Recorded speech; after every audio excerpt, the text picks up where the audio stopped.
Spirituality గురించి different opinions ఉన్నాయి. కొంతమంది దేవుని నమ్మడం అంటారు స్పిరిచువాలిటీ అంటే, అండ్ ఇంకొంతమంది దేవుని వెతకడం అంటారు. మీరు ఎథియిస్ట్. దేవుని మీద నమ్మకం లేని స్వాతి గారి దృష్టిలో స్పిరిచువాలిటీ అంటే ఏంటి?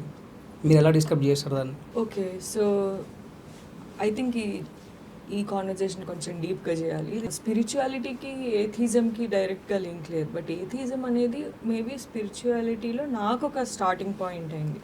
సో రిలీజియన్ అనేది బిలీవ్ చేసేవారు, అంటే దేవుడు ఉన్నాడు అని బిలీవ్ చేసినంతకాలం నాకు ఇంకా ట్రూత్ తెలిసిపోయింది అని ఒక ఫీలింగ్ ఉంటుంది. నాకు ఒక కష్టం వచ్చినా ఏదన్నా ఓకే దేవుడు చూసుకుంటాడు, దానికి నేను రెస్పాన్సిబుల్ కాదు. సో నాకేమైనా ప్రాబ్లం ఉంటే నిన్ను అడుగుతాను, నాకేమైనా బాధ వచ్చినా నిన్ను నిందిస్తాను అన్నట్టు ఉంటుంది. గాడ్తో రిలేషన్ వెరీ పర్సనల్గా ఉండేది.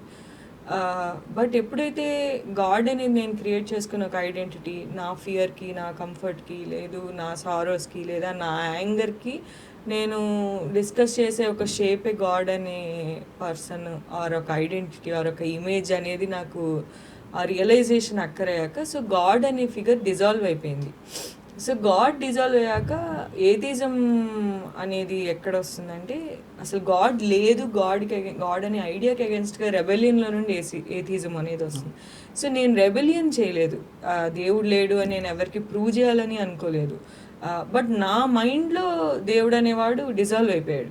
మరి దేవుడు డిజాల్వ్ అయ్యాక నన్ను నేను ఎలా పిలవాలి? ఇప్పుడు మీ రిలీజన్ ఏంటి అంటే మరి నాకేం రిలీజన్ లేదు. సో అక్కడ ఏథిజం అనేది ఒక ఐడెంటిటీ లాగా పనికొస్తుంది.